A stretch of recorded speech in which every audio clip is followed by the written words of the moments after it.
If you have back butt or sciatica pain, how do you get back to the things that you love in a totally systematic, scientific, and totally ninja way? This is the exact question that April, a member of my private coaching program, the Glute Relief Accelerator Program, had for me. She said, Dr. Charlie, I'm about 50% better. I'm a few weeks into this process, and I'm starting to get the itch. I'm starting to want to get back to my old workouts. How do I do it in the best and safest way possible? And so this is perfect for you if you have sciatica and you're looking to get back to activities that you love, and again, you want to do so safely. So this is a snippet of the coaching call. Up to this point, April had been dealing with right sciatica for 6, maybe to 8 weeks. She had tried PT, it made her worse, chiropractic, and she didn't want to go down the healthcare rabbit hole, seeing lots of different people, trying lots of different treatments, and she wanted to go right to the source and work with a professional, someone like myself who's a specialist in this area. So check it out. Here's how you get back to doing things you love in a very systematic, scientific way.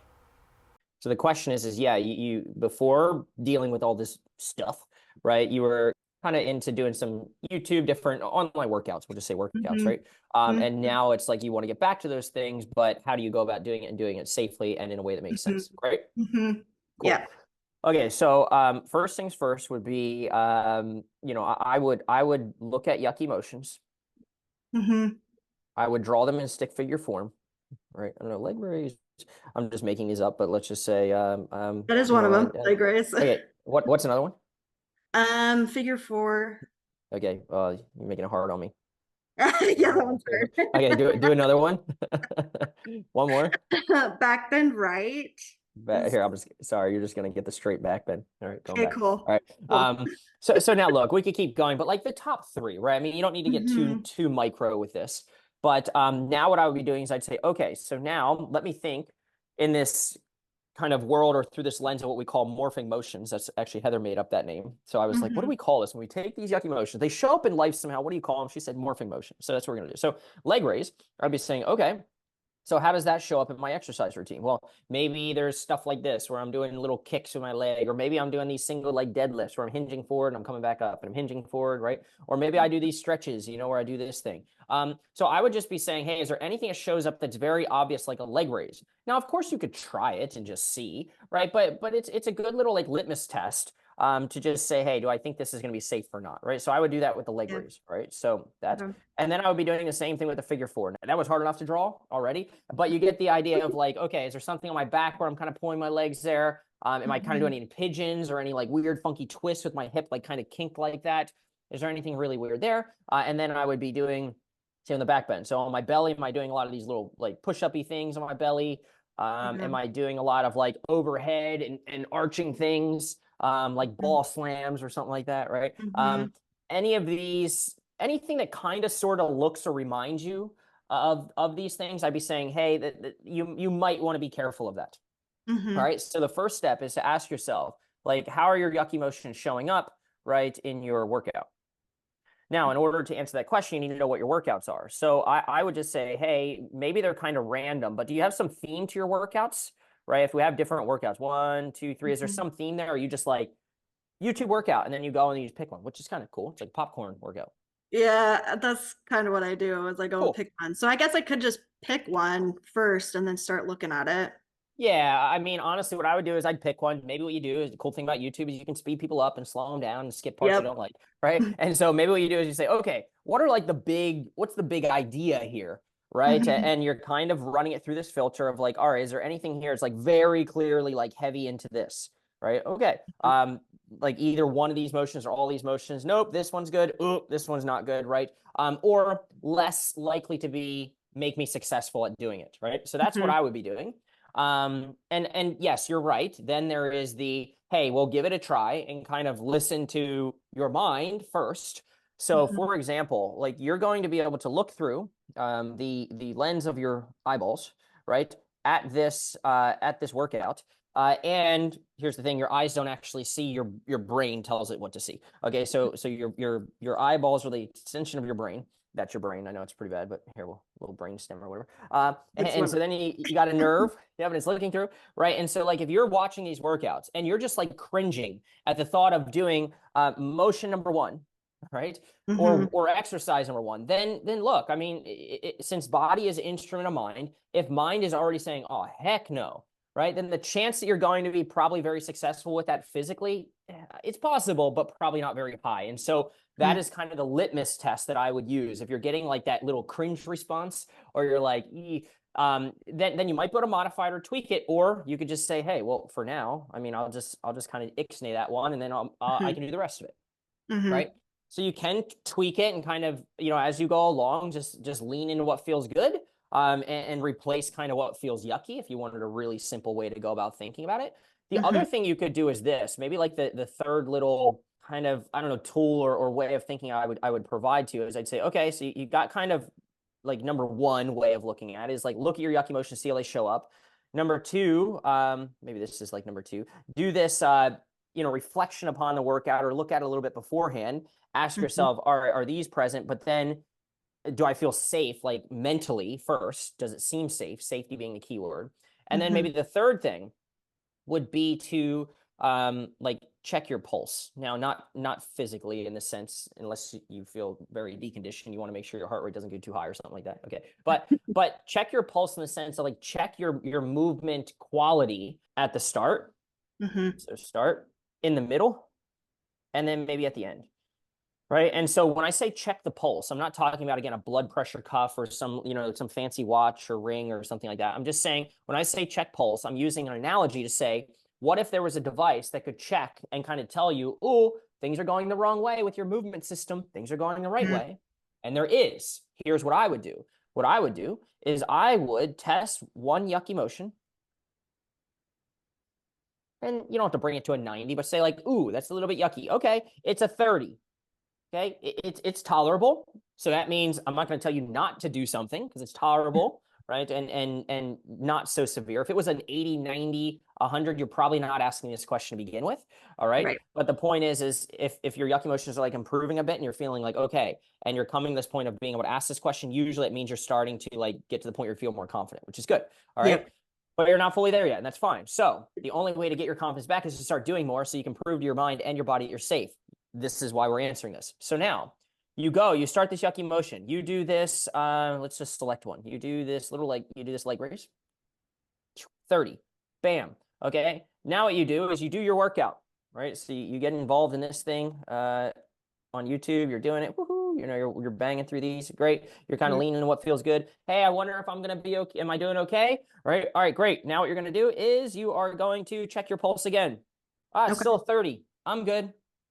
Okay. And then as you get closer to the end, right, you might do it again. And you might say, I'm going to do it one more time.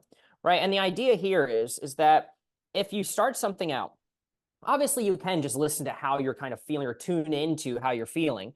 But sometimes I think it's useful to have a more objective way. Right. And so if you started a 30, for example, and then halfway through, you're like, I think I'm doing okay. But like now my leg raise is a 60.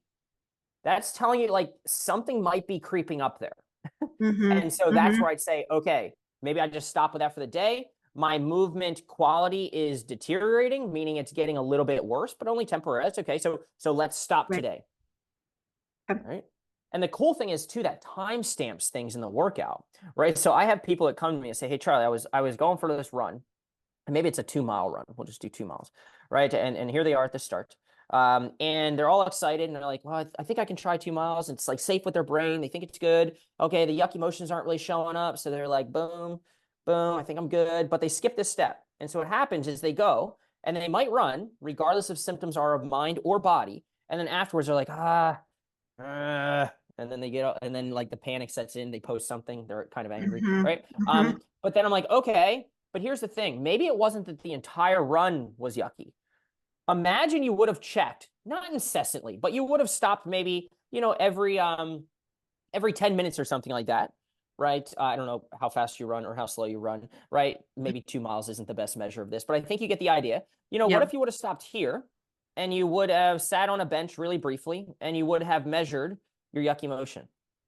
And then you would have done it, again and again and again, right? And you would have just continued to, not again, incessantly, but to just sprinkle these little tests through, maybe like 2 or 3 times within this. So you kind of have a 1 mile check, a half-mile check, a 1 mile check, and then maybe a 2 mile check. And then what would be really cool about that is you could look back and say, you know what? It's not that, because here's what happens. If 2 miles doesn't go well, somebody goes home, their head's hanging down, right? They walk away and it didn't work. And they go and then they say, see, this isn't working. And then they get disappointed. They get more fearful. They get more worried, and just physically and mentally, they're in a worse space. And then they don't run at all. They go home and they completely avoid running because they say, see, running doesn't work. And then they stick their head in a hole somewhere. All right. But maybe it's not that all of running was bad.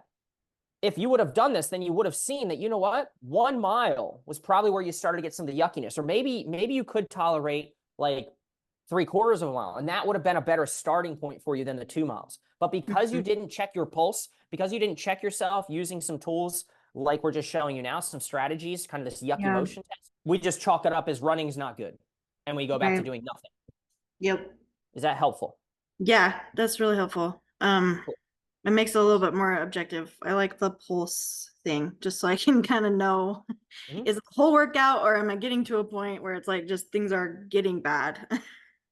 Yeah, and here's the deal. I put numbers on these, 30, 60, but it could be motion too. It's any baseline. So you could do a motion and you could be like, okay, when I do this leg raise, I get right there. And what is right there? Well, right there is an angle.